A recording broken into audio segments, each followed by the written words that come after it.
Police हमारे समाज का, हमारी ज़िंदगी का अभिन्न हिस्सा है।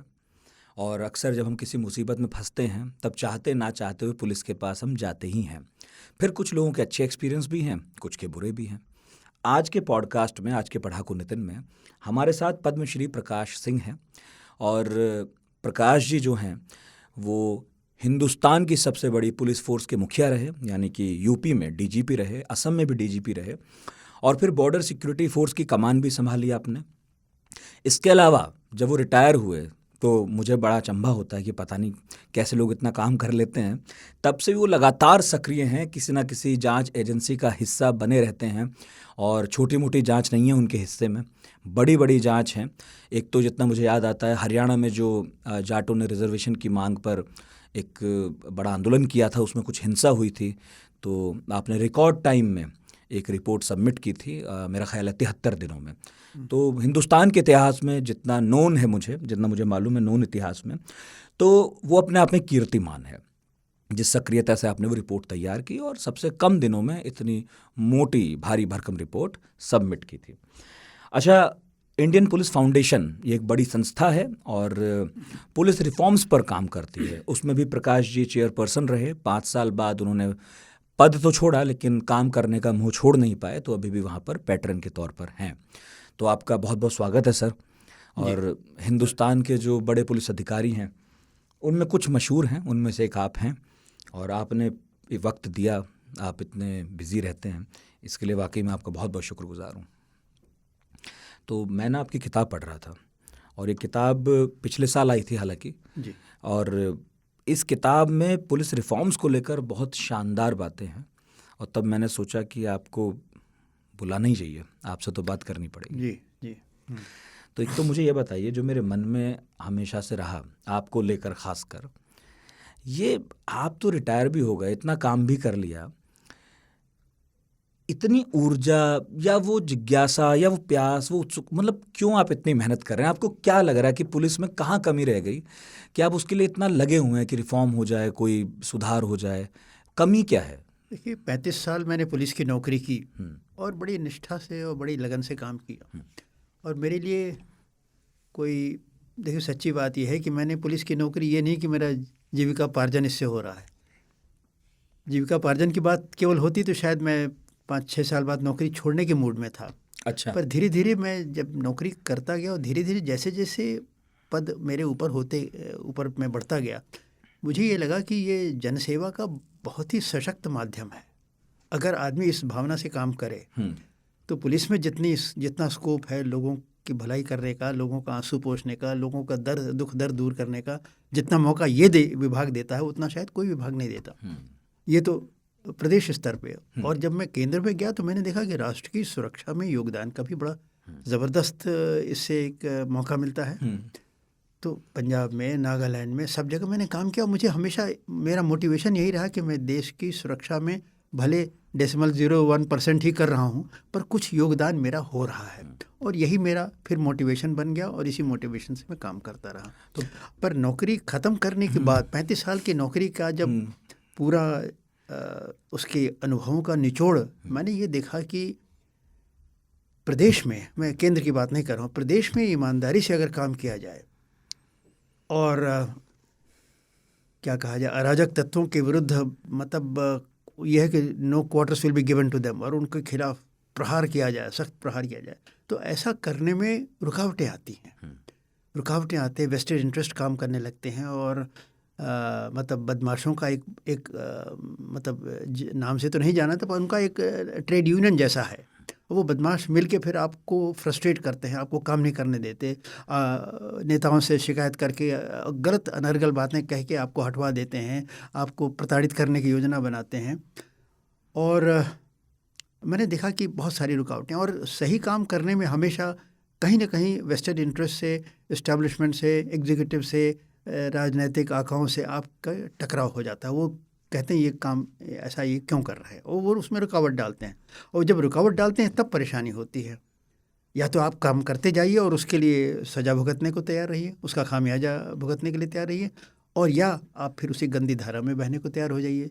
मुझे ये कभी नहीं मंजूर था कि मैं गंदी धारा में तो नहीं बहूँगा, नौकरी छोड़ना होगा तो एक दिन छोड़ दूँगा, पर सम्मान से जाऊंगा।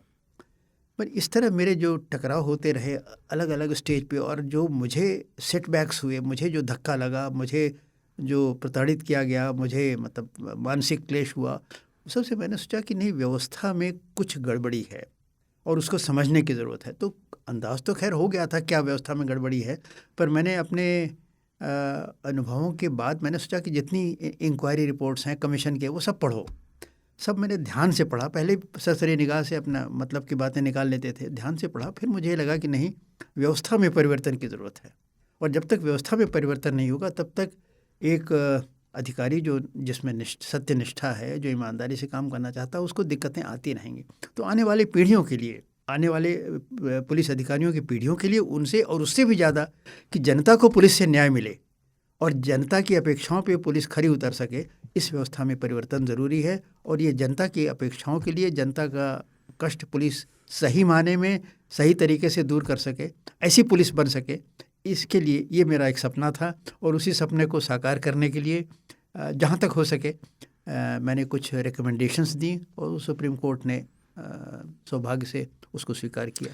हाँ, वो एक केस जो आपने सुप्रीम कोर्ट तक आप गए, और फिर आसान तो नहीं था, काफ़ी वक्त भी लगा, लेकिन फिर जो आदेश आए वो ऐतिहासिक भी थे। उस केस के बारे में थोड़ा सा बताइएगा, फिर कुछ पर्सनल सवाल पूछूंगा आपसे। देखिए, मैंने शुरू में जब पिटीशन डाला 1996 में, तो मैंने सोचा कि भाई 3-4 साल में लड़ाई ख़त्म हो जाएगी, और होना है तो है, ठीक है, नहीं होना है तो कोई बात नहीं फिर, पर हमें कम से कम ये संतोष रहेगा कि हमने अपनी तरफ से प्रयास किया व्यवस्था में परिवर्तन का। पर वो लड़ाई चलती ही गई, और मतलब हमारे जो सहयोगी थे और हमारे साथ पहले हमको इनकरेज करने वाले थे, बढ़ावा देने वाले थे, धीरे धीरे वो सब अलग हो गए। जो को पिटिशनर थे वो भी सब शून्य हो गए। एक को तो भगवान ने बुला लिया, दूसरा राजनीति में चला गया। उसने कहा भाई अब तो मैं सिंह साहब, मैं तो राजनीति में चला गया, मुझसे मैं इसमें कोई आपको सपोर्ट। तो मेरे लिए एक अकेली लड़ाई हो गई। पिटिशनर भले 2 और थे, पर मैंने कहा अब मेरा कुछ स्वभाव ऐसा है कि जिस चीज़ को मैं टेकअप कर लेता हूँ, और अगर उसकी सही होने में और उसकी आवश्यकता के बारे में मैं पूरी तरह से संतुष्ट हूँ, तो फिर मैं उसे छोड़ूंगा नहीं, फिर मैं उसमें लगा रहूँगा, जब तक हो सकता है तब तक लगा रहूँगा। तो मैं अब लगा रहा, और 10 साल इस तरह निकल गए। अब 10 साल निकल गए, पर फिर भी मैं समझता हूँ कि सकारात्मक परिणाम आए। और मैं जैसे अपने भगवान के सामने प्रार्थना करने में कहता था कि भगवान, जितना मैंने मांगा 60% भी मिल जाए तो मैं बहुत संतुष्ट होऊंगा। पर जब मिला तो मैं तो कहूँगा कि 100% मिला। सुप्रीम कोर्ट ने सारी बातें मान ली, बल्कि मेरे पिटीशन पे, ओरिजिनल पिटीशन पे 1-2 बातें उन्होंने अपनी तरफ से कहा जो मैं संकोच के मारे नहीं मांग रहा था। मैंने कहा जब सुप्रीम कोर्ट से सुझाव आ रहा था तो उसको भी शामिल कर लिया। ये उदाहरण बताऊंगा।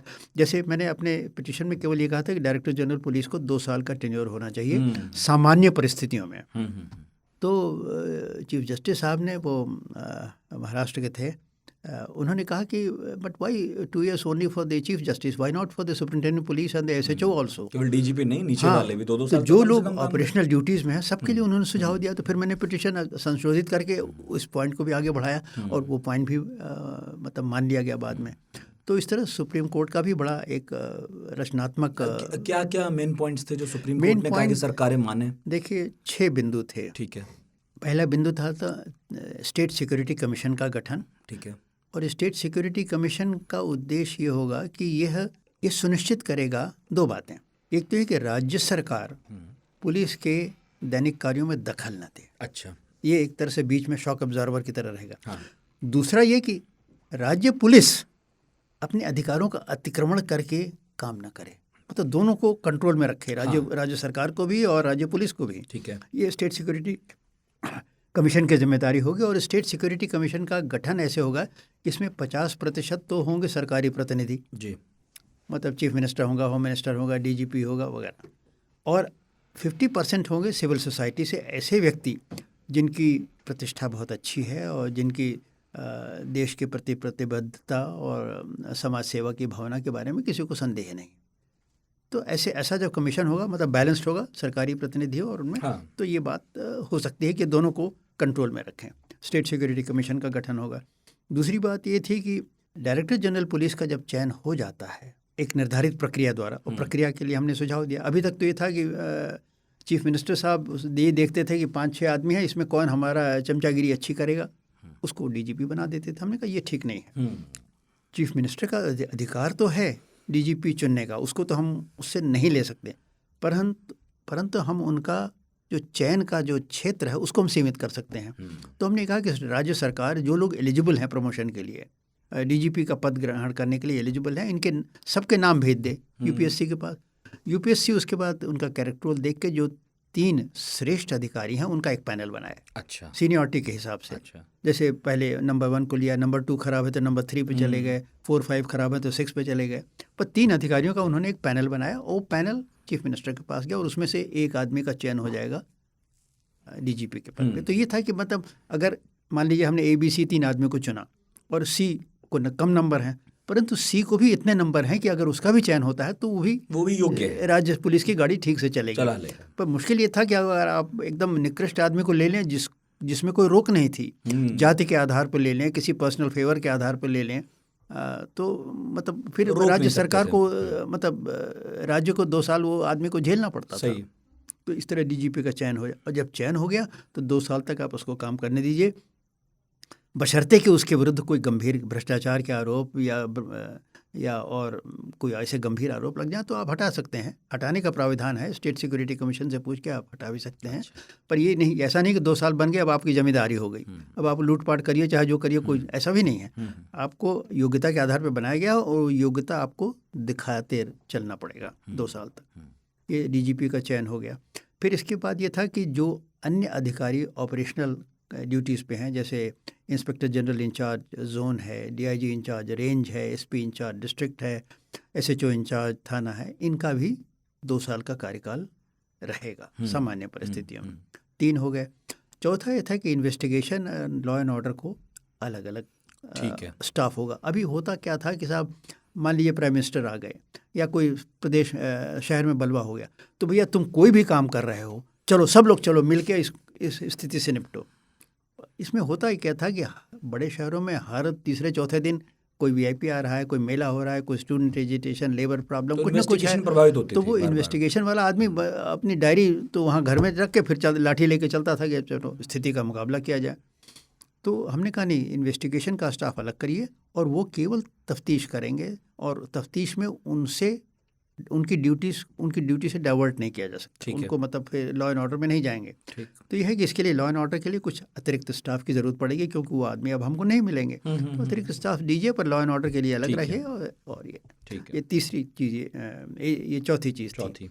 5वीं चीज़ थी कि पुलिस इस्टेब्लिशमेंट बोर्ड बनेगा, जिसमें डायरेक्टर जनरल और 4 अन्य अधिकारी होंगे, सीनियर पुलिस ऑफिसर, और ये लोग एक तरह से ये पुलिस की कैबिनेट के तौर पे काम करेगी, और ये कैबिनेट ही ये तय करेगी कि कौन अधिकारी कहाँ तैनात होगा।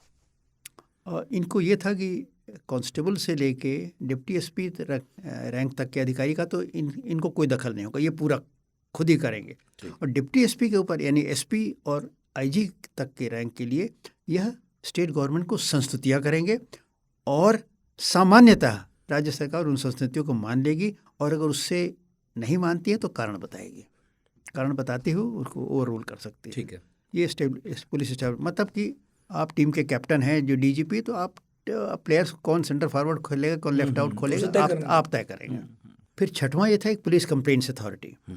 ये था कि पुलिस के विरुद्ध शिकायतें अभी भी बहुत हैं और उनका निस्तारण सही नहीं हो पा रहा है, पुलिस जनता को संतोष नहीं है, जो एग्जिस्टिंग एजेंसीज हैं।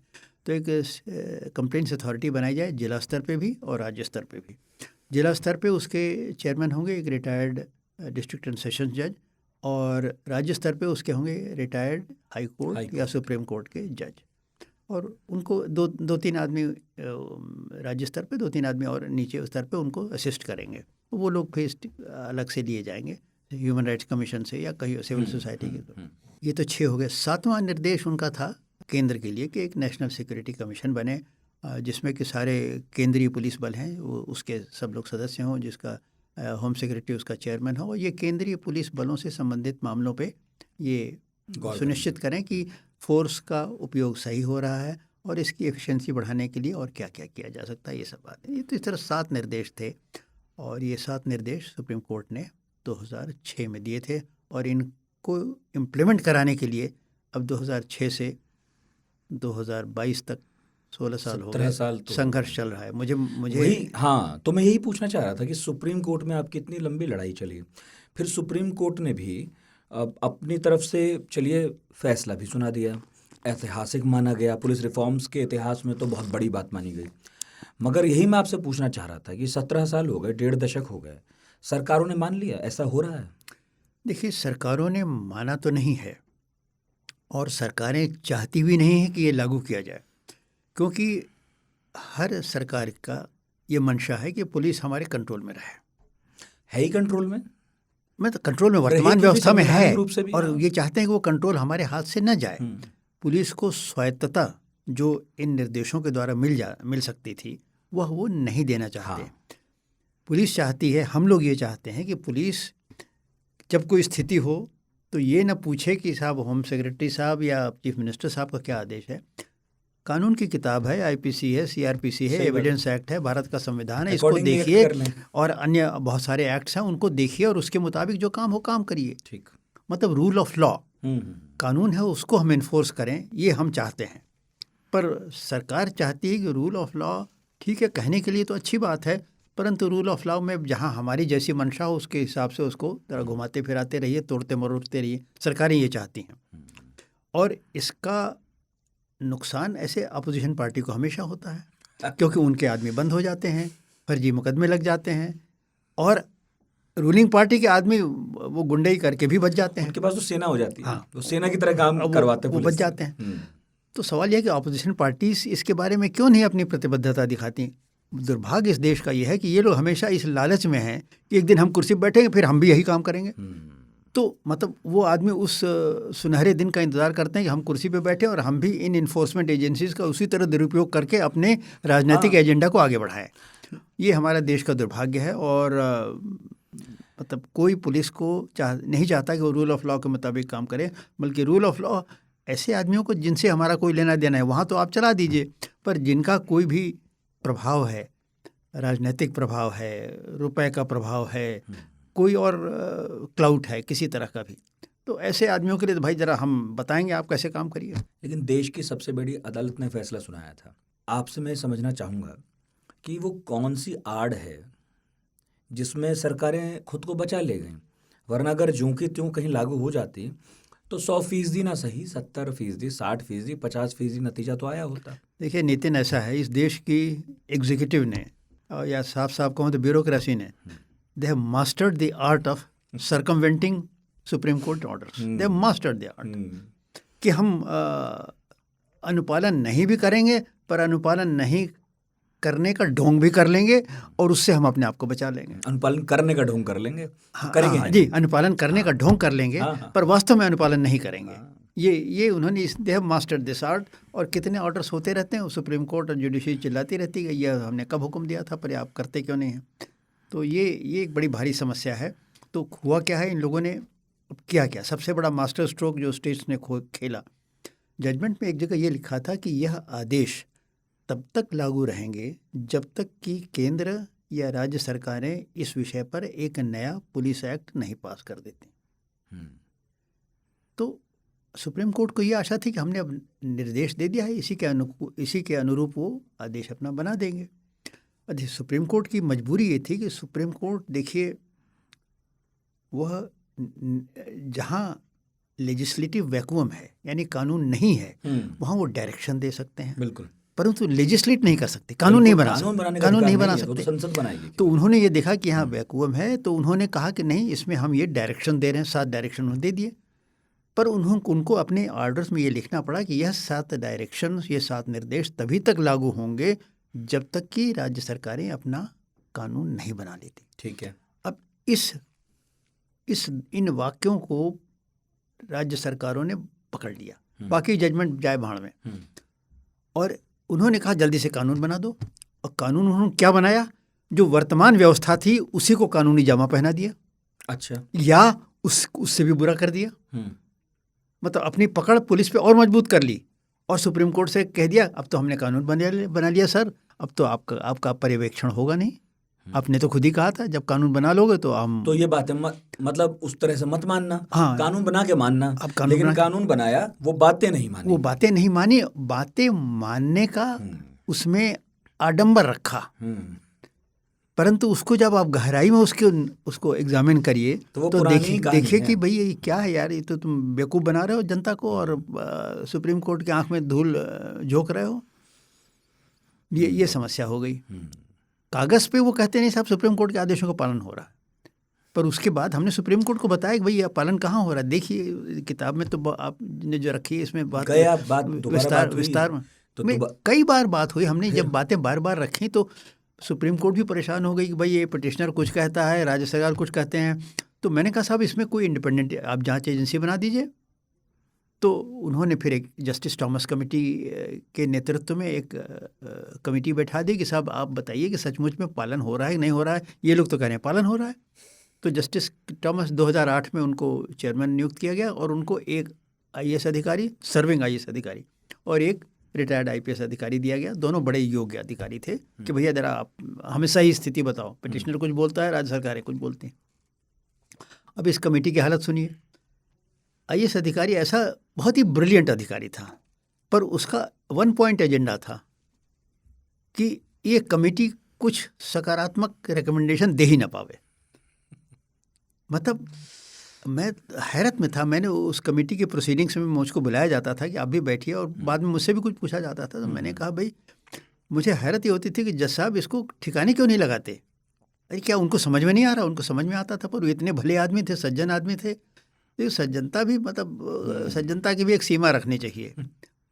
और जब आदमी को किसी को you have to cut somebody short, you should cut him short कि तुम गलत बात कर रहे हो, बहका रहे हो। पर वो नहीं, जस्टिस थॉमस साहब सज्जनता इतने सज्जन थे कि वो नहीं इसको रोक पाए।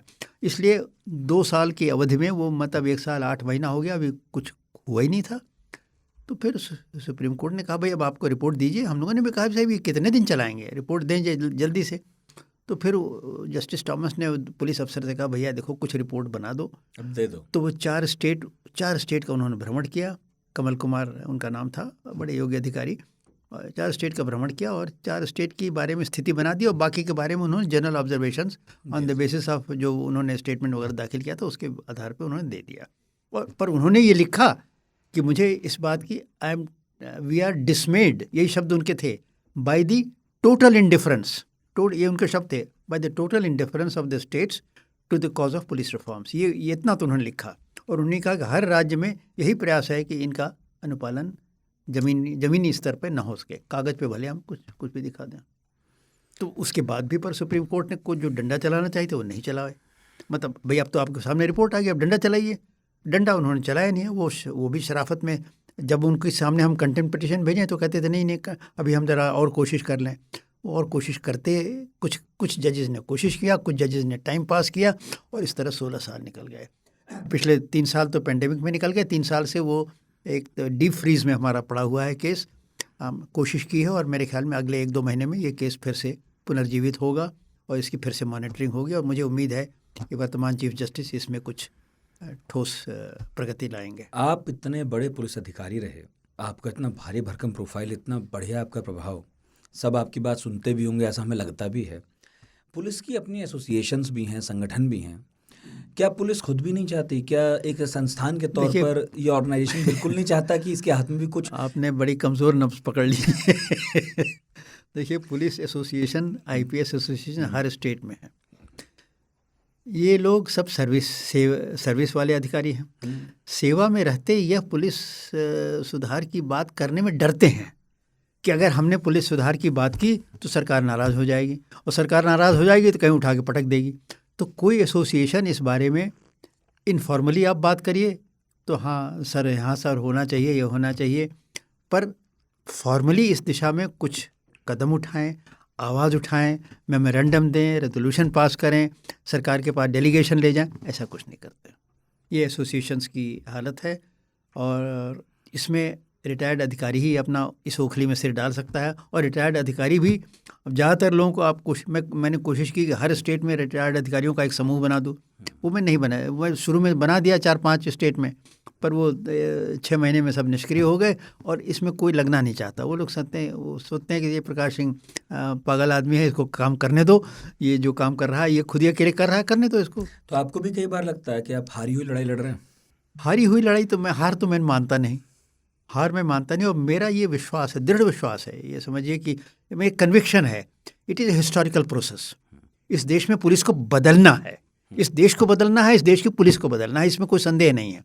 ये कैसे बदलेगी, कब बदलेगी, वो तो वो क्षण एक दिन एकदम से एकाएक आ सकता है। एकाएक मान लीजिए प्रधानमंत्री को होगा कि नहीं ये बात होनी, जिस दिन आ गया उस दिन शुरू हो जाएगी प्रक्रिया। अब प्रधानमंत्री को आया तो था एक फ्लैश, उन्होंने 2014 में कहा कि देश में स्मार्ट पुलिस होनी चाहिए। बहुत बड़ा एक बयान था। स्मार्ट पुलिस कहने में छोटा शब्द है, उन्होंने कहा स्मार्ट माने एस माने सेंसिटिव, एम माने मोबाइल, ए माने अकाउंटेबल, आर माने रिस्पॉन्सिव, टी माने टेक्नो सेवी एंड ट्रेंड। ये सब उन्होंने कहा। मतलब ये बातें अगर हो जाए तो पुलिस में फिर और चाहिए क्या। जिस दिन आप संवेदनशील हो गए और जिस दिन आप अकाउंटेबल हो गए, उस दिन तो सारी चीज़ें हमारी पूरी हो गई। तो प्रधानमंत्री का ये सपना तो था, पर उस सपना को साकार करने के लिए पता नहीं, या तो लोगों ने उनको रोक दिया कि साहब ये आप क्या कर रहे हैं, तो हम लोग मुसीबत में पड़ जाएंगे, उनके नीचे वालों ने नहीं करने दिया। अब फिर वो भी रुक गए। अब सवाल है वो मान लिया उन्होंने उन लोगों की बात, क्यों मान लिया। तो जिस दिन प्रधानमंत्री ये तय कर लेगा, अब रॉबर्ट पील एक आए प्राइम मिनिस्टर, और उन्होंने देश की पुलिस का नक्शा बदल दिया इंग्लैंड में। उसी तरह जिस दिन प्राइम मिनिस्टर ये तय करेगा, या तो प्राइम मिनिस्टर तय करेगा, या जनता की आवाज़ इतनी मुखर होनी पड़ेगी, इतना ज़बरदस्त आवाज़ उठनी पड़ेगी कि भाई अगर आप ये नहीं करेंगे तो हम आपको वोट नहीं देंगे। आप बताइए पुलिस रिफॉर्म करेंगे कि नहीं करेंगे। लेकिन समझाना जनता को बहुत मुश्किल काम नहीं है? बहुत मुश्किल काम है, बहुत मुश्किल काम है। और ये मैं कहता हूँ, पुराने ज़माने में अमृत को निकालने में जितना मेहनत हुई थी, उतनी मेहनत कलयुग में पुलिस रिफॉर्म में हो रही है। ज़्यादातर लोग तो पुलिस को देख के भागते हैं। खुद आप जिस संस्था के आप चेयरमैन भी रहे, और उसके मैं सर्वे भी देख रहा था, जब लोगों से पूछा समझा कि भाई आपने कभी इंगेज किया पुलिस से, आप गए नहीं गए, एक बहुत बड़ी संख्या है इस देश में जो पुलिस से बचती है। जो मोबाइल गुम हो जाए तो उसकी भी रिपोर्ट दिखाने पसंद नहीं करते जाना कि भाई कौन जाए कौन बात करे, मतलब बहुत एलियन टाइप है। जबकि हमने जो समझा देखा आइडियल पुलिस वो होती है कि हम जब फिल्मों में देखते हैं बाहर की, पश्चिम में, तो बच्चा ही फ़ोन लगा रहा है, पुलिस मिल रही है तो बड़ी दोस्ताना है। घर में लोगों के कई बार कोई ऐसी समस्या भी हो जाए जो हमें लगे हास्यास्पद है, लेकिन वहाँ तो पुलिस को फ़ोन मिला देते हैं। लगता है कि पुलिस किसी मतलब जैसे कस्टमर केयर अधिकारी होते हैं, ऐसी है कि वो कोई भी समस्या हल कर देगी। ऐसी कोई बात नहीं है कि केवल चोरी चकारी ऐसे ही क्राइम में पुलिस काम आती है। हमारे यहाँ ये छवि कभी भी नहीं बन पाई। ये छवि देखिए यदा कदा तो बन जाती है। कोरोना में बनी थी, जैसे पेंडेमिक में बनी। हाँ। पेंडेमिक में मतलब हिंदू अखबार ने लिखा कि the police were the front line of the front line. सच है, सच। प्रधानमंत्री महोदय ने तारीफ की कि पुलिस ने बड़े संवेदनशीलता से और बड़े सेंसिटिव तरीके से इस समस्या का समाधान किया और अपनी कॉल ऑफ ड्यूटी के बाहर जाके काम किया, जो हमारी जिम्मेदारी नहीं थी वो भी किया। जबकि और लोगों ने दफ्तर बंद कर दिए, हाँ। कचहरियाँ बंद हो गई और पुलिस विभाग छुट्टी पे ने नहीं काम थी। करना बंद कर दिया, बिल्कुल। पर पुलिस विभाग ने न केवल अपना काम किया बल्कि समाज हित में काम किया। तो मैं ये कहूँगा, देखिए पेंडेमिक का सबसे बड़ा सबक जो मैंने सीखा कि पुलिस मतलब बेसिकली खराब नहीं है, मानवीय है। उसको अगर आप मौका दीजिए तो मानवीय काम के जो मापदंड होते हैं उस पर खरा उतरेगी, जैसा कि पेंडेमिक में उतरी थी। पर आप उसे काम तो करने दीजिए। और काम करने के लिए क्या दो चीज़ें ज़रूरत हैं। एक तो संसाधन आज की तारीख में बहुत कम है, वो जनशक्ति की कमी है, गाड़ियों की कमी है, कम्युनिकेशन की इनएडिक्वेट है। आपको हैरत होगी 240 थाने आज भी ऐसे हैं जहाँ गाड़ियाँ नहीं हैं। बिल्कुल। और कितने थाने ऐसे हैं जहाँ आज भी वायरलेस नहीं है, मोबाइल कनेक्टिविटी नहीं आज की तारीख में। और हम कहते हैं हम IT पावर हैं। आप ये डेटा ऑन पुलिसिंग निकालिए, आप BPRD इसको निकालती है, इसमें आप देखिए कितने थाने में कनेक्टिविटी ही नहीं है। तो आज भी हमारे पास संसाधन, फोरेंसिक लेबोरेटरीज की बड़ी ज़बरदस्त कमी है। ट्रेनिंग की कमी भी है। ट्रेनिंग तो हो ही नहीं रही है। कई बार हम देखते हैं वो विजुअल आते हैं टीवी पे चलते हैं कि भाई पुलिस वाले खड़े हैं और समझ नहीं पा रहे कि बंदूक चलेगी कैसे। नहीं, काम ही ट्रेनिंग नहीं तो हो रही। ख़त्म हो गई है जनाब। ट्रेनिंग है ही की नहीं। आपका जो ट्रेनिंग हो रही है सब कागज़ पे हो रही है, कागज़ पे फर्जी एंट्री कर दी जाती है। और अभी तक तो ये राज्य पुलिस में समस्या थी कि ट्रेनिंग नहीं हो रही है, अब केंद्र में ये समस्या हो गई है, अब हो गई है। और इसके लिए गृह मंत्रालय जिम्मेदार है। और गृह मंत्रालय कहता है कि मैं क्या करूं, राज्य सरकारें कहती हैं कि हमारा काम नहीं चलेगा। आप हो क्या गया है आजकल, जहां 50 कंपनी की ज़रूरत हो वहां 150 कंपनी मांगते हैं। क्यों मांगते हैं? वो पेशबंदी मांगते हैं कि कल को अगर स्थिति कंट्रोल के बाहर हो गई और हमारे ऊपर कोई इल्ज़ाम लगाएगा तो हम कह देंगे हम क्या करें साहब, हमने जो फोर्स मांगी थी वो आपने दी नहीं। अब केंद्र सरकार भी मतलब कितना कम करे, तो 150 के बजाय 50 मांगे तो भाई 100 दे दो। 100 भी ज़्यादा है। जो काम हम लोगों ने 5 कंपनी से चलाया है वो आज 50 कंपनियां वहाँ लग जाती हैं।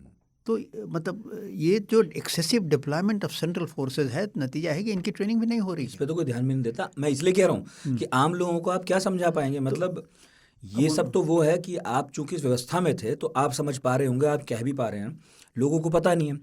मोटी मोटी चीज़ समझ में आती है। अभी आप एक चीज़ कह रहे थे कि हमने मांगा कि जो इन्वेस्टिगेट करने वाले लोग हैं उन्हें अलग कीजिए और जो लॉ एंड ऑर्डर बनाने वाले उन्हें अलग कीजिए। तो ये तो मुझे थोड़ा मोटा मोटा पता है कि हाँ, भीड़ को कैसे कंट्रोल करना है, व्यवस्था कैसे बनानी, इसकी ट्रेनिंग होती है। लेकिन क्या वाकई जो इतना महत्वपूर्ण काम है, चार्जशीट दाखिल करते हैं, इन्वेस्टिगेशन करते हैं, कोर्ट के सामने जाके अपनी बात भी कहते हैं पुलिस अधिकारी, इसकी भी कोई ढंग की कायदे की ट्रेनिंग होती है हमारी पुलिस की? देखिए ट्रेनिंग होती है, पर आज का माहौल इतना ख़राब हो गया है, इतना दूषित हो गया है कि लोग ये समझने लगे हैं कि तुम्हारी तरक्की और तुमको अच्छी पोस्टिंग इस बात से नहीं मिलेगी कि तुम कितने प्रोफेशनली अच्छे पुलिस अफसर हो। इस बात से मिलेगी कि तुमने किसको कल्टीवेट कर रखा है, कौन नेता तुमको सपोर्ट कर रहा है, कौन तुम्हारा केस को पायलट कर रहा है, कौन तुम्हारे नाम को आगे बढ़ा रहा है, इस बात पे मिलेगी। तो अब जो समय आपको अपने काम में लगाना चाहिए वो अपने नेताजी की चमचागिरी में लग जा रहा है, एक बात। दूसरी बात, आप भ्रष्टाचार की बात जहाँ है, जब सब तरफ हो रहा है तो भाई अब मतलब जैसे एक मुख्यमंत्री थे उत्तर प्रदेश में थे या थी, पता नहीं कौन सा जेंडर था, नाम नहीं लेंगे आप, नाम नहीं लेंगे, कोई जो भी जेंडर हो, उनका जन्मदिन हुआ तो पूरे राज्य से कलेक्शन हुआ। थाने चौकी वाले कलेक्शन कर रहे हैं। क्या है भाई, मुख्यमंत्री महोदय या महोदया भगवान जाने कौन थे, उनके लिए पैसा इकट्ठा करना है। तो इस तरह से जो करप्शन है वो मतलब हमें खोखला कर दे रहा है।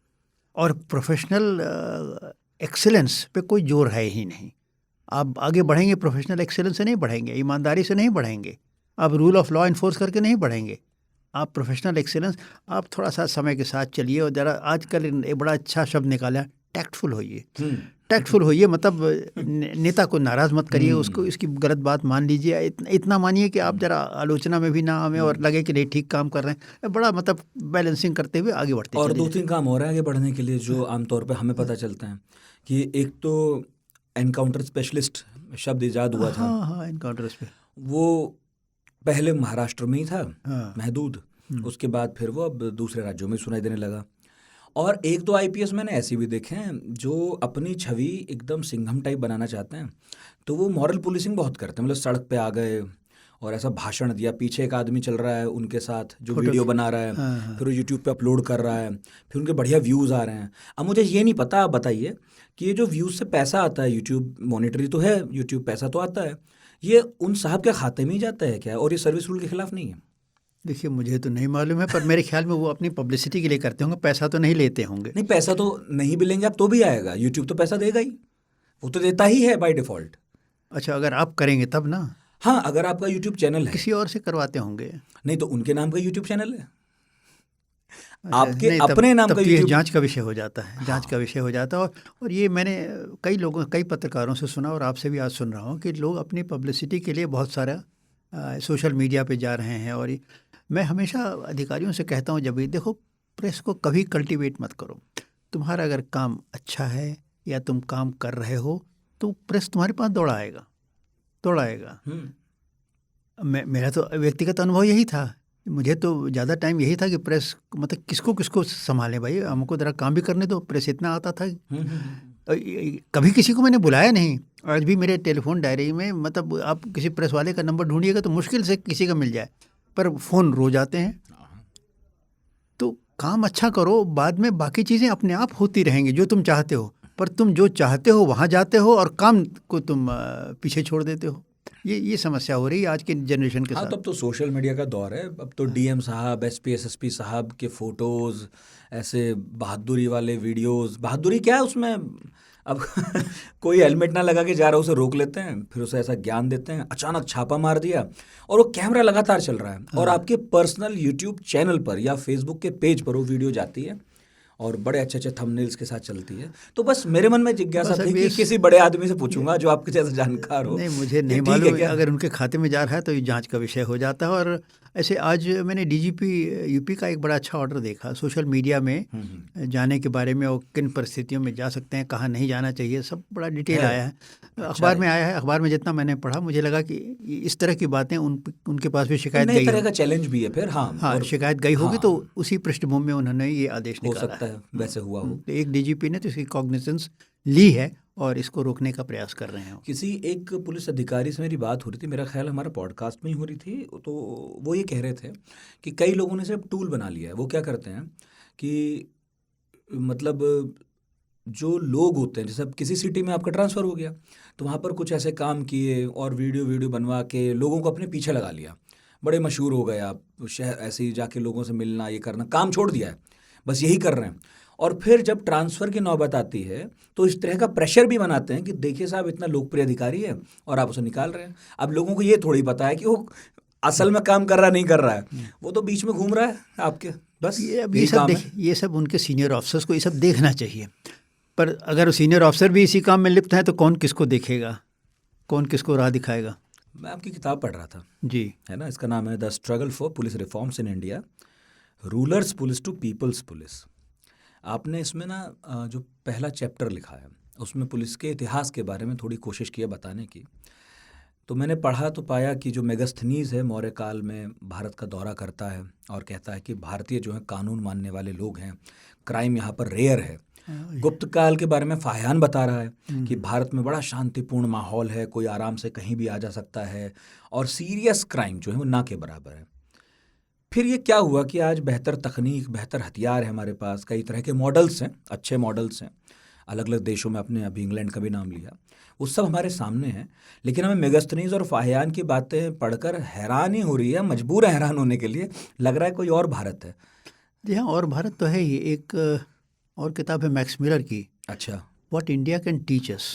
अच्छा, वो किताब को पढ़ के मेरी आंखें खुली की खुली रह गई। उसने लिखा है कि ये देश तो ऐसा है, इतने विद्वान लोगों का देश है और इतने ईमानदार लोगों का देश है। और उसने कई ट्रैवलर्स के और इंग्लिश गवर्नर जनरल्स के और ब्रिटेन के और जो प्रतिनिधि इस देश में एज रूलर्स काम करते हैं, सबको कोट कर करके लिखा था कि ईमानदारी एक, अब मैं नाम किसने ये कहा है, लिखा इस देश के लोग इतने ईमानदार हैं कि मुकदमा हार जाएंगे, बर्बाद हो जाएंगे, पर अदालत में झूठ नहीं बोलेंगे। अच्छा, आज इसका ठीक उल्टा है। ये कितने साल पहले लिखा उसने? ये 18वीं शताब्दी की बात है। अब तो बहुत टाइम हो गया। हाँ, अरे मतलब इतना परिवर्तन, इतना क्रांतिकारी परिवर्तन हो गया कि कभी झूठ नहीं बोलेंगे से अब यहाँ पे आगे कभी सच नहीं बोलेंगे, ये हालत हो गई है। अच्छा, चरित्र के बारे में इतना अच्छा वर्णन लिखा है। एक जगह लिखा है कि अगर गांव में कोई औरत विधवा हो जाती है तो उस गांव के लड़के उस तरफ से वो खुद ही अवॉइड करते हैं जाना कि कहीं कोई बात, कोई विधवा के प्रति कोई ऐसी गलत बात ना हो कि जाए उसकी बदनामी ना हो जाए कि उधर से ही लड़के जा रहे हैं। मतलब इतना गांव में ये था कि हर लड़की की चरित्र की हमें, औरत की चरित्र की हमें रक्षा करनी है।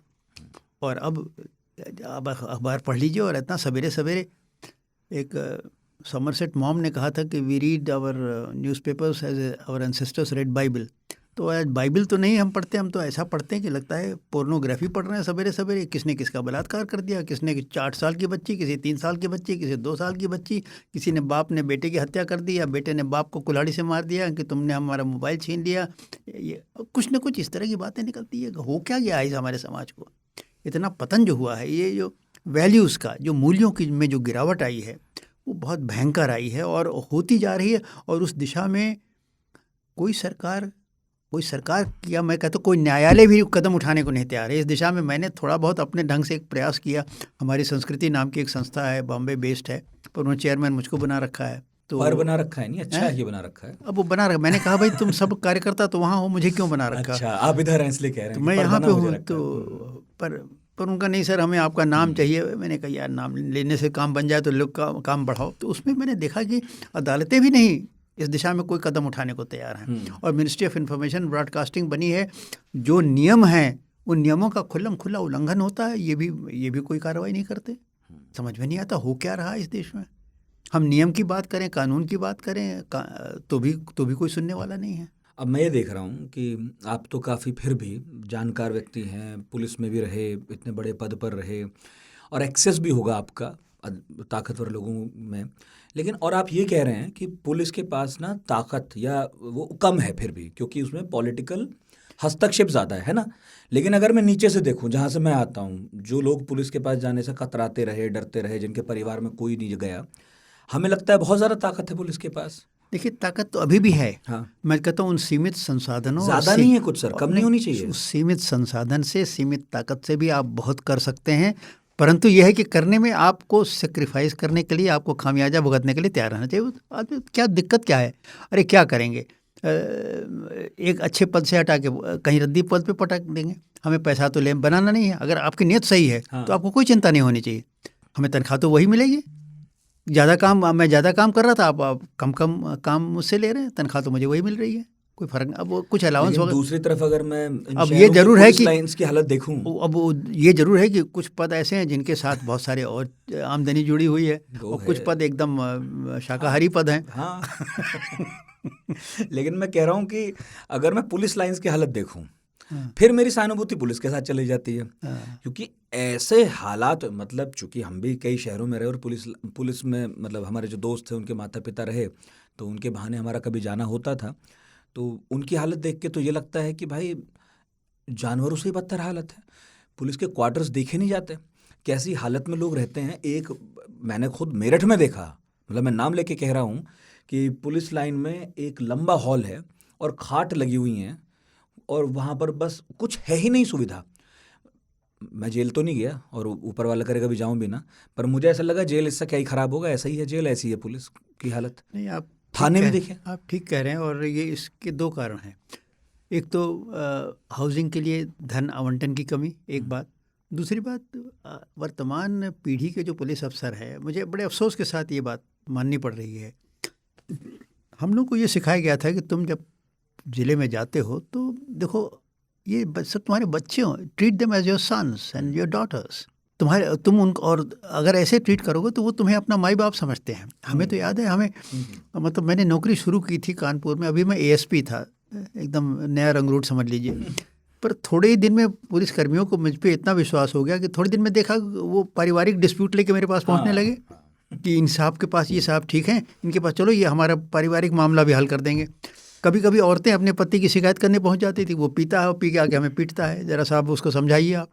तो आपके काम करने के ढंग पे निर्भर करता है। अगर, और अब मैं देख रहा हूँ कि वर्तमान पीढ़ी जो पुलिस अधिकारियों की है और जो सिपाही का वर्ग है, इसके बीच में थोड़ा सा फासला हो गया है, जो पहले नहीं था। पहले ये था कि भाई ये अफसर हैं हमारे, ये हमारे हर चीज़ का ख्याल रखेंगे और हमारे लिए सबसे लड़ने को तैयार हैं। अब वो चीज़ जब ख़त्म हो गई है तो फिर वो एक और कारण है जिसकी वजह से लोग डिपार्टमेंट के बाहर जाने लगे अपने समस्याओं और अपने कष्टों को लेकर। ये हमारे आज मतलब अधिकारियों का वो व्हाट्सएप वॉरियर्स हो गए हैं हमारे, तो व्हाट्सएप रियल वॉरियर। ऐसा होना तो नहीं चाहिए, क्योंकि यूपीएससी में मैंने सुना मॉरल साइंस भी पढ़ाते हैं, एक मैंडेटरी हो गया। पता नहीं क्या पढ़ाते हैं, मैं नहीं जानता, पर मैंने तो जो सुना है अपने बेटे से मतलब मैं तो बहुत पुराना हो गया, मेरा बेटा मुझको किस्सा बताता है कि हिंदू हॉस्टल में वो पढ़ा था। वो भी डायरेक्टर जनरल के पद से रिटायर हुए हैं अभी, पंकज कुमार सिंह। राइट, हाँ। वो मुझे किस्सा सुनाता है कि पापा हिंदू हॉस्टल में लड़के बैठते थे कि भाई मुझे तो सिविल सर्विसेज में बैठना है। हाँ।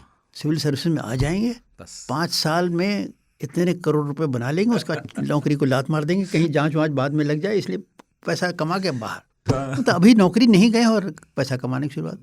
अभी यूपी में कई नए अफसर, अभी जो शुरू की नौकरी के अफसरों के खिलाफ योगी जी ने एक्शन लिया है। एक हमीरपुर का एसपी था जो भगोड़ा हो गया था, आपने पढ़ा होगा, 2-3 साल तक भागता रहा, वो माइनिंग के काहे के पैसे बना रहा था, फिर अब जाके शायद गिरफ्तार हो गया है।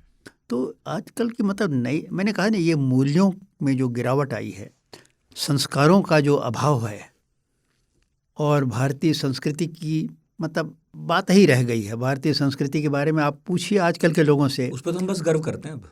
नहीं, गर्व बस करते हैं। हाँ बस। आप अगर आपसे 10 लड़कों को बैठा के उनसे 10 सवाल पूछो तो शायद 8 का जवाब वो नहीं दे पाएंगे। मतलब उनकी भारतीय संस्कृति की जानकारी बस वो, अच्छा है मैं भी सवाल वाली तरफ ही रहूं।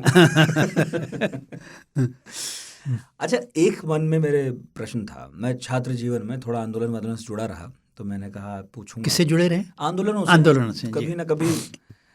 आप रहे वैसे कभी? नहीं, आंदोलन से मैं दूर था। मैं पहले ही बता था मैं उधर रहूंगा। मैं पढ़ना और खेलना, और इसके अलावा मेरा और कोई काम नहीं था।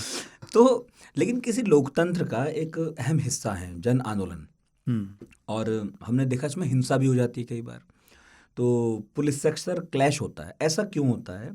और आपने मतलब कई बार देखा ही होगा, आप तो कई बार रोकने भी गए होंगे, समझाने भी गए होंगे, किस तरफ से कमी रह जाती है? हम अक्सर मीडिया में कवर करते ही, कभी लाठी चल गई, कहीं पुलिस वाले का ही सर फूट गया, तो इतनी हिंसा, इतनी झड़प की स्थिति आ क्यों जाती है? कोई ट्रेनिंग में कमी है, या तो आंदोलनकारियों की या पुलिस की?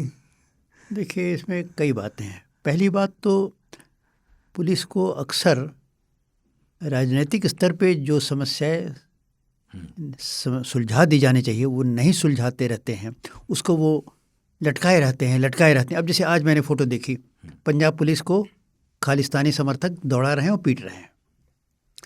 अब मुझे इतनी तकलीफ़ होती है, तकलीफ़ इसलिए होती है कि इस पंजाब में मैंने अपने जीवन के 4 वर्ष दिए, कितनी बार मैंने अपनी जान को खतरे में डाल के काम किया, इसकी गिनती नहीं है।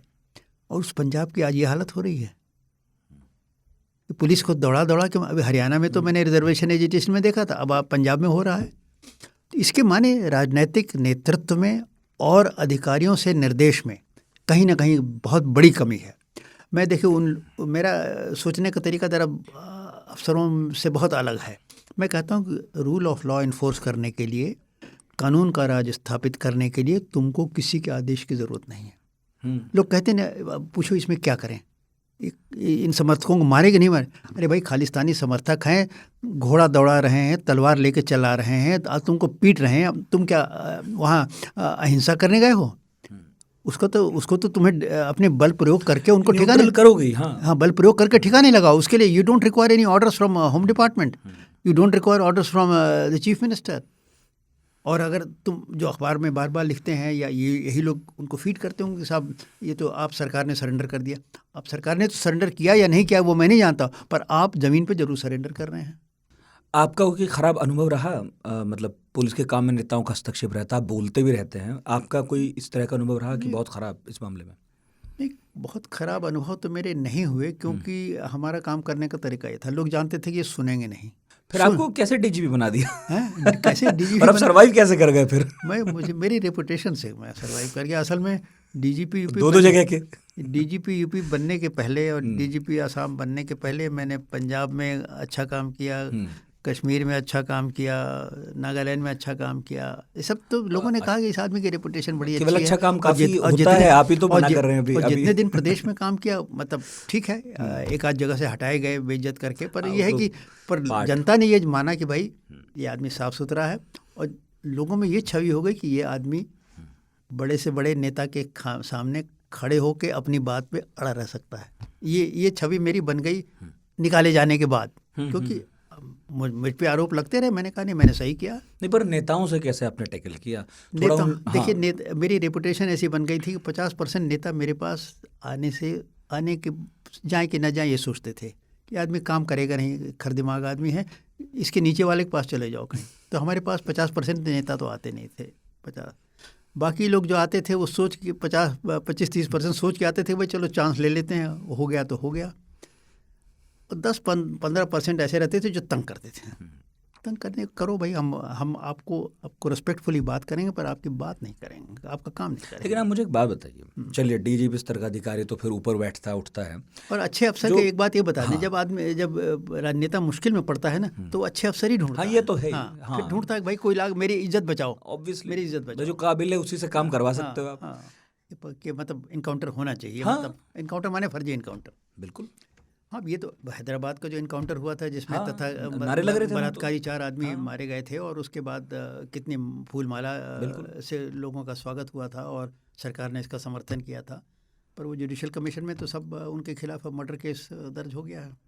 तो हो गया है, लेकिन पर एक बात, हाँ, दर्ज हुआ है नीचे के पुलिसकर्मियों के विरुद्ध, वही पर उनको शह दी थी, आदेश दिए थे ऊपर से, ऊपर से मतलब राजनीतिक स्तर से। हम हाँ। केवल कमिश्नर की बात नहीं कर रहे हैं, हाँ। राजनीतिक स्तर से उनका क्या हुआ। मैं यही तो समझने की कोशिश में लगा रहता हूँ। मतलब ये तो ऐसी गुत्थी है, पता नहीं कब सुलझेगी, कि ऊपर से मतलब आप खुद कह रहे हैं कि राजनीतिक लोगों ने आदेश दिया, नीचे वाले फंसे, बीच वालों ने उस आदेश को क्रियान्वित कराया। भाई ये जो रस्साकशी है, इसमें आपके यानी पुलिस के लोग ही तो फंस रहे हैं, परेशान हो रहे हैं। नेता तो कितने फंसते हैं और कब फंसते हैं। हाँ, तो इनको तो यह सिपाही गया, तो सिपाही की जान, ठीक है, सिपाही मरने दो भाई, ये तो गलत बात है। और मैं तो जब जज साहब से भी मैं निराशा हुई कि भाई आपने खाली सिपाही के खिलाफ मुकदमा दर्ज करा दिया, ये क्या बात हुई।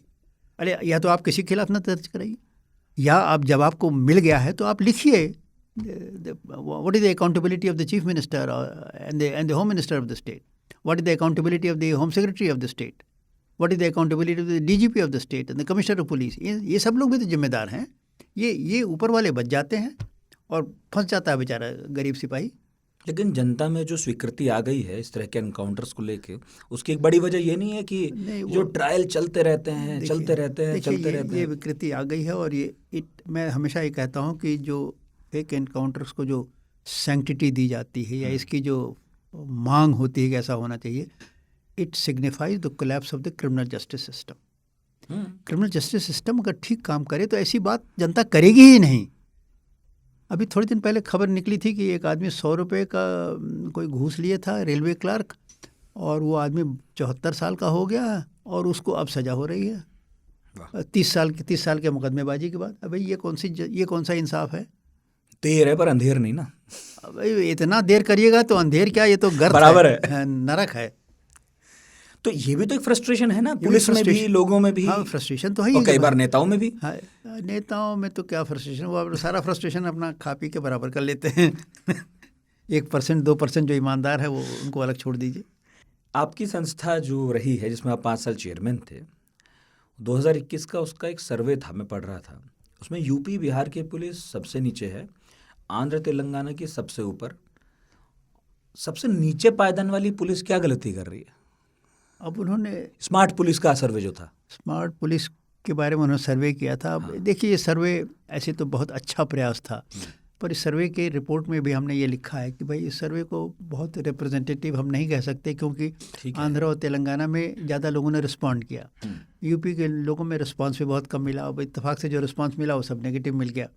तो ऐसे मतलब मैं ये नहीं कर रहा हूँ कि यूपी की बहुत अच्छी पुलिस है या मैं नहीं, पुलिस तो खैर ठीक है, पर इतनी संवेदनशील है ये मैं नहीं कहूँगा। तो अब ये परिणाम मेरे ख्याल में कुछ वर्षों बाद और रिप्रेजेंटेटिव होंगे, जब हम खाली 1 लाख आदमी से आप फिर भी एक तस्वीर तो दिखती है, धुंधली ही सही। हाँ, तो क्या गड़बड़ हो रहा है? गड़बड़ी है, संवेदन की कमी है पुलिस में, संवेदनशीलता की कमी तो है ही, पुलिस में जनरली कमी है, हो सकता है यूपी में ज़्यादा कमी हो।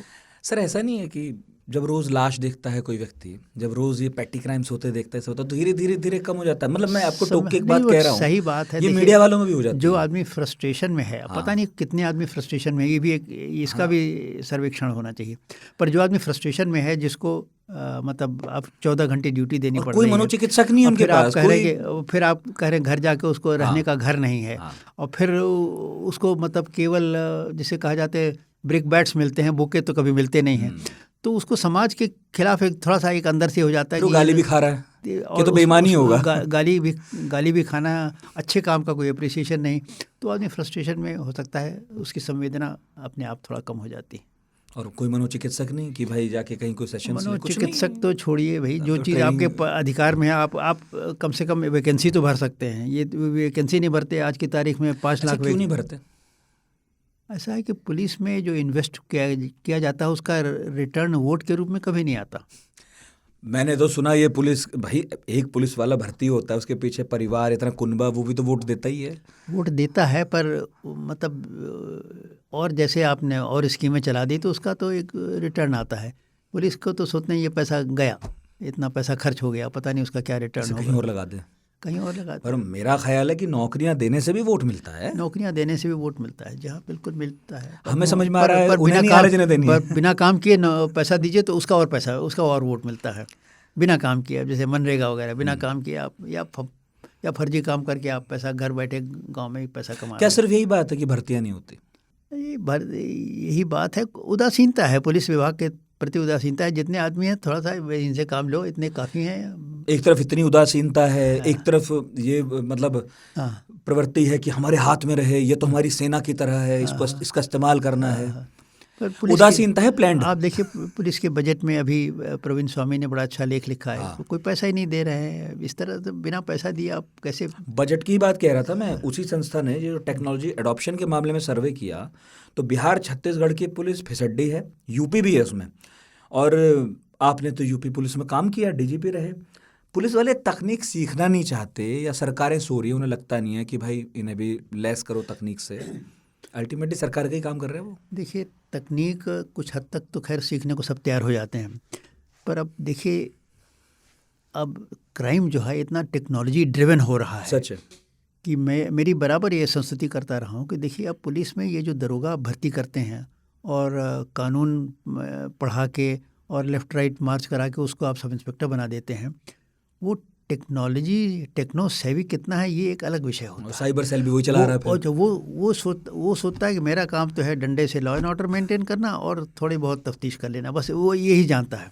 और ये काम ऐसे हैं जिसमें कि दिमागी काम है। तो मेरी बराबर ये संस्तुति रही कि आप IITs में जाइए और इनसे बच्चों को सीधे भर्ती कीजिए। हाँ, सीधे भर्ती लीजिए, आपको सब इंस्पेक्टर या इंस्पेक्टर जितनी आपकी काबिलियत हो उसके हिसाब से बना दीजिए।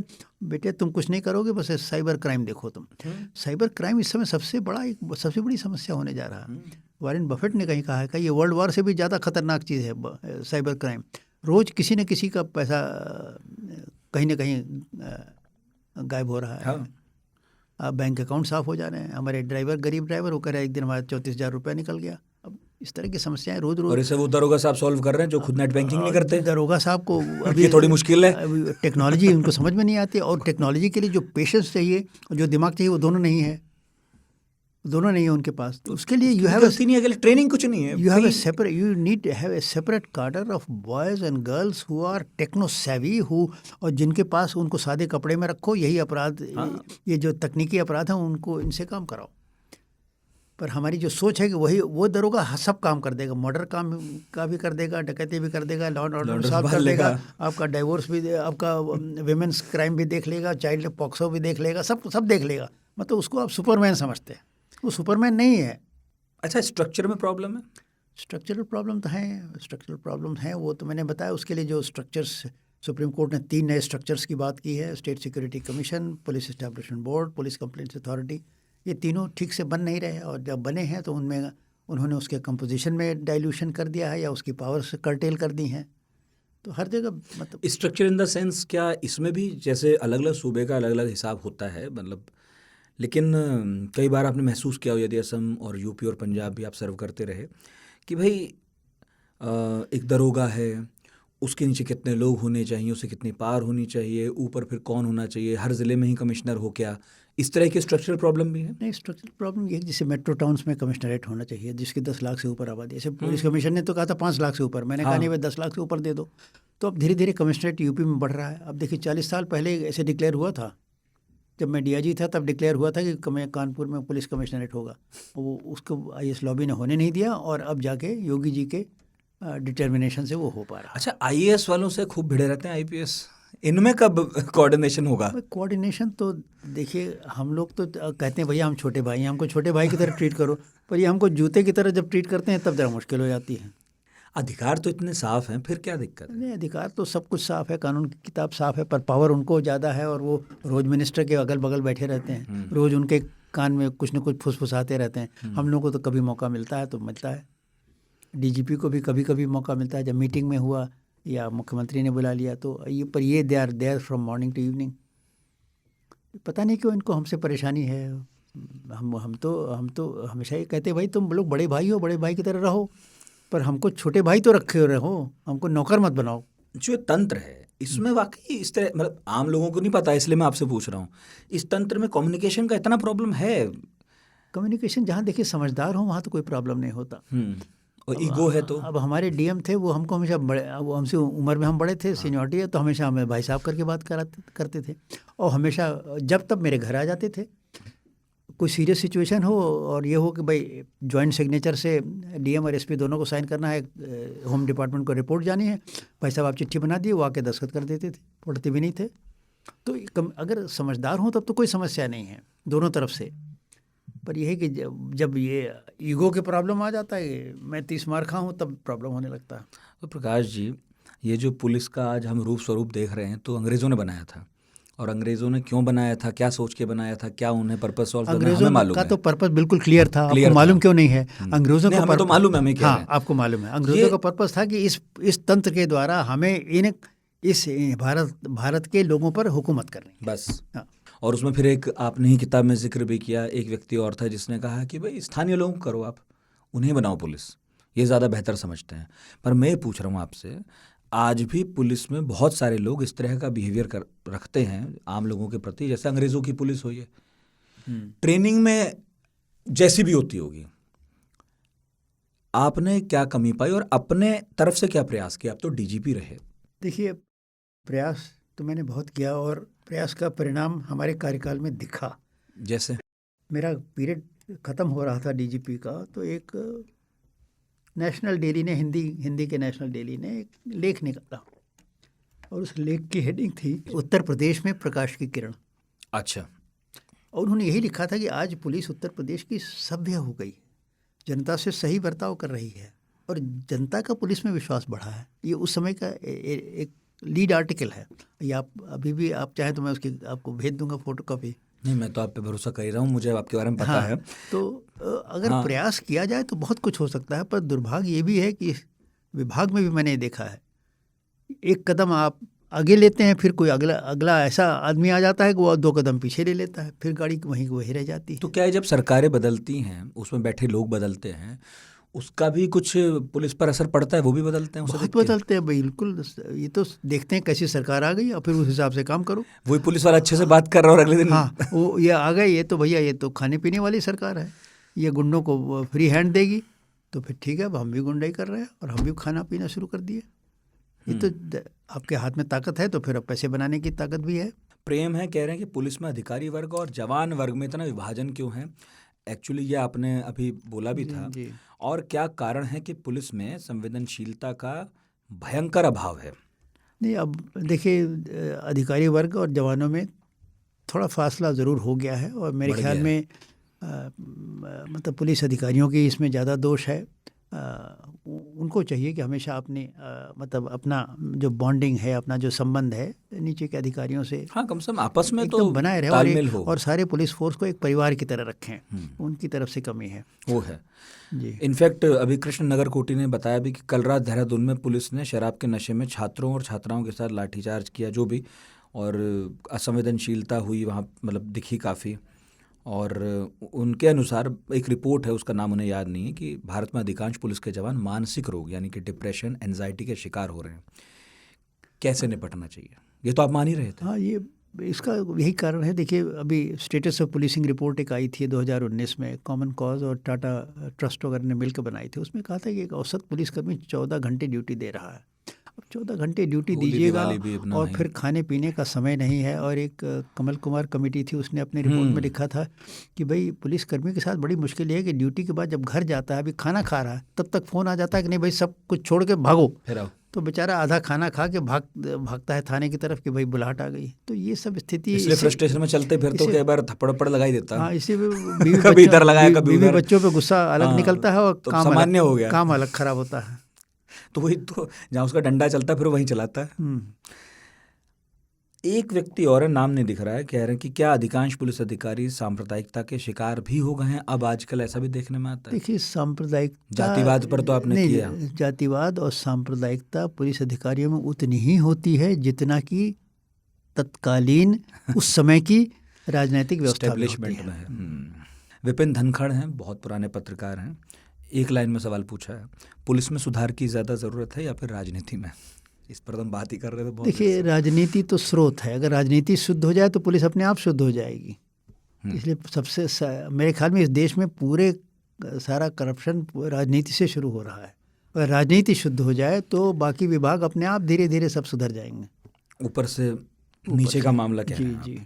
अली हैदर, भारत का पुलिस प्रशासन कब राजनीति से मुक्त होगा? क्या हम कभी अपने देश की पुलिस को यूएस यूके की तरह स्वतंत्र देख पाएंगे? हालांकि आपने तो कह ही दिया कि यूके की खराब हो चुकी है। नहीं, राजनीति से मुक्त हो सकता है अगर इस सुप्रीम कोर्ट के आदेशों का सही ढंग से लेटर एंड स्पिरिट में उसका अनुपालन हो जाए तो राजनीति से मुक्त हो सकती है। और अंत में कृष्ण कन्हैया हैं, वो कह रहे हैं इंडियन पुलिस एक्ट अभी भी अधिकांशतः 1861 के हिसाब से चल रहा है, जो वस्तुतः 1857 के विद्रोह के बाद मतलब आया होगा प्रकाश में। अब तो देश अमृतकाल तक पहुंच गया है, अभी भी ब्रिटिश लीगेसी वाली दमनकारी पुलिस एक्ट पर ही आश्रित रहने की क्या मजबूरी है भला? मजबूरी तो सरकार से पूछा जाए क्या मजबूरी है। सरकार इसको चलाई जा रही है और जिन लोगों ने एक्ट नया बनाया है वो भी मतलब उसको आप अगर गहन परीक्षण करें तो देखेंगे वो 1861 का ही एक्ट है, उसको कानूनी जामा पहना दिया है उन्होंने। और अब जो कॉलोनियल पीरियड के चिन्ह जब मिटाए जा रहे हैं जी, तो एक आध इधर से मिटना चिन्ह चाहिए। तो हटाए जा रहे हैं पर ये बड़ा भारी वृक्ष अभी अपनी जगह बना हुआ है। हमारी अपनी सुविधा भी है इसमें, इसलिए भी बना हुआ है। अंत में कोई बात यदि जोड़ना चाहें? बहुत अच्छा, बहुत लंबा वक्त दिया आपने, फिर भी सवाल रह जाते हैं, पर आप अपनी तरफ से कुछ जोड़ना चाहें तो प्लीज़ जोड़ें। नहीं, और कुछ तरफ से नहीं, पर मैं भविष्य के लिए आशान्वित हूँ। मुझे पूरा विश्वास है कि ये देश बदलेगा, इस देश की पुलिस बदलेगी और हमारा उज्जवल भविष्य है। तो हम अपने भविष्य के जो सपने हैं उनको साकार करने के लिए प्रयत्न करते रहें। एक दिन सकारात्मक परिणाम आके रहे। प्रकाश जी बहुत लंबे वक्त से संघर्ष कर रहे हैं, और जब इतना लंबा संघर्ष करने वाला व्यक्ति इतनी आशाओं से भरा हो तो कोई वजह नहीं बनती कि मैं इस पॉडकास्ट का अंत निराशा से करूं। तो बहुत बहुत शुभकामनाएं आपको सर, बहुत बहुत शुक्रिया आपका कि आप आए। और मैं कहूँगा कि आपकी जो किताब है बहुत अच्छी है, सच में अच्छी है, और इसमें कई पहलू हैं पुलिस को लेकर, ये पढ़नी चाहिए। रूपा पब्लिकेशन से आई थी, पिछले साल आई थी, और मेरा ख्याल है हिंदी अनुवाद भी इसका होना चाहिए। तो प्लीज़ कहिएगा अपने जी। पब्लिशर से, इतनी अच्छी किताब है, हिंदी वाले पढ़ नहीं पाते इस चक्कर में। बहुत सारे लोग हैं अभी भी जो अंग्रेज़ी किताब से थोड़ा सा उन्हें सर दर्द होता है, उनमें से एक मैं भी हूँ, पर मेरी तो नौकरियाँ पढ़ता हूँ। जी, मैं रूपा से मैंने कहा था पर वो पता नहीं अभी कर नहीं पाए। मैं हिंदी के लिए मैंने कहा था, बात हुई थी उनसे, अब वो खुद करना नहीं चाहते और अभी दूसरे को उन्होंने अभी अधिकार नहीं दिया। प्रकाशन जगत की भी बहुत सारी मजबूरियां हैं। जैसे हम पुलिस की बात करें, एक दिन मेरा मन है कि पब्लिकेशन वाले किसी को बुला के बात करूंगा। हर लोगों ने अपनी अपनी अंपायर बना रखी है। तो भैया रूपा वालों, हिंदी में कराइए इसे। 795 रुपये की किताब है, लेकिन वर्थ पाएंगे, बहुत सुंदर किताब है, पढ़ी जानी चाहिए। तो आज के पढ़ाकू नितिन में इतना ही, और फिर अगले एपिसोड में मिलेंगे किसी नए टॉपिक के साथ, किसी और गेस्ट के साथ। मेरे मन में कई सवाल रह गए, आपके मन में भी रह गए हो तो लिख के भेजिएगा। प्रकाश जी अगर फिर उपलब्ध हो सके तो ज़रूर बुलाएंगे।